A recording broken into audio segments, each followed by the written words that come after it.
Senhores presidentes, colegas da mesa, do plenário, minhas saudações igualitárias. Confesso que não estou à vontade de falar sobre o tema, fiquei na dúvida se me inscrevi ou não, porque a origem desse debate, uma gravação originária de Hack, confesso que me incomoda como posição de discutir provas lícitas ou ilícitas nesta casa. Já me manifestei várias vezes sobre elas. Mas conforta-me, ouvindo vários conselheiros, de que devemos responder às nossas ações com a história dessa casa, com os 80 anos dessa casa. E essa casa já respondeu essa minha dúvida por diversas vezes. Quando debateu os dois processos de impeachment, por exemplo, essa casa disse que as provas ilícitas devem ser tratadas como ilícitas nos processos. Mas se os fatos nela revelados não são negados pelas pessoas públicas, ao contrário, são confirmados pelas pessoas públicas, esse fato da confirmação da autoridade pública sobre o que é divulgado deve ser investigado. Esse foi o raciocínio, inclusive, que fundamentou o pedido do impeachment do presidente Michel Temer. Não se adentrou da necessidade ou não de averiguar aquela gravação, mas como o presidente Temer, então, confessara o diálogo, a confissão foi a base do nosso debate. E, de novo, esse dilema com essa mesma solução já apresentada historicamente por esta casa. E eu vou falar de algumas posições históricas para que, não sendo eu iluminado, a história possa nos iluminar. Quando nós discutimos, no vários processos, o presidente Busato aqui, como testemunha, nós já pedimos várias vezes afastamento de autoridades. Não essa é a primeira, nem será a última. Já pedimos afastamento de magistrados que se mostraram imparciais. Eu, no caso da Operação Castelo de Areia, pedi o afastamento do magistrado, porque revelado ali os abusos cometidos na prova, na obtenção de prova, que, aliás, Satyagara também, que for anulada pelos abusos apresentados. E essa casa já pediu afastamento de presidente do Senado, presidente do Supremo. Não é a primeira vez que nós nos deparamos com um abuso de autoridade e a nossa reação é buscar o afastamento das pessoas. Não será a última também. O debate que fica, então, quando as pessoas que são publicizadas deparando com atos ilegais, e eles dizem assim: o que eu fiz não foi ilegal, o que eu fiz foi normal. Não há nas gravações, nos fatos que são divulgados, nenhuma anormalidade de comportamento. As duas autoridades dizendo isso, Ministério Público e Magistratura. Não se nega o fato. Ao contrário, diz que esse fato é normal. E é sobre isso que nós temos que debater. É normal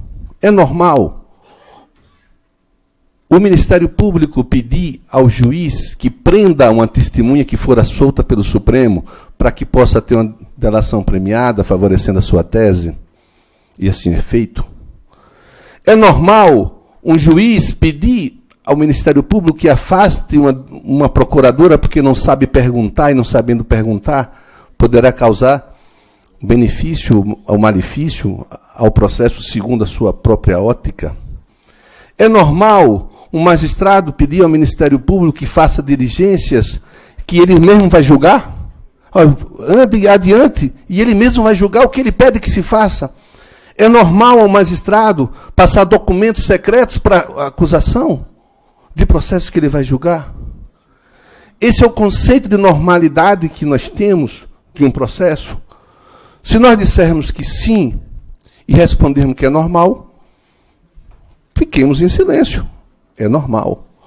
Se nós dissermos que não, e a história nos diz que não, e a Constituição diz que não, e a nossa vida diária como advogado diz que não, que é errado, que é criminoso, o conluio que se fez ali. Eu não estou falando de amizade entre juízes, promotores, advogados e promotores, nós somos amigos, saímos das mesmas escolas, dos mesmos lugares, frequentamos lugares comuns, mas o conluio é crime. A ofensa do direito é crime. E diante de um crime revelado e confessado, que atinge diretamente a nossa história, não só a democracia, mas a nossa atuação diária, como devemos reagir? Como sempre reagimos, como sempre fizemos na nossa história. Com notas? Sim. Com pedidos expressos? Sim. Pediu afastamento daquele jogador, e eu vou acrescer.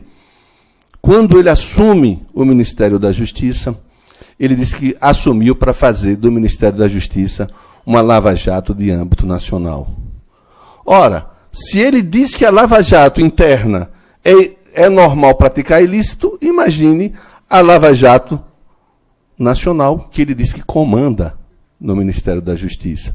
E há um instrumento para isso. Devemos pedir que o Conselho de Ética da República investigue o seu comportamento.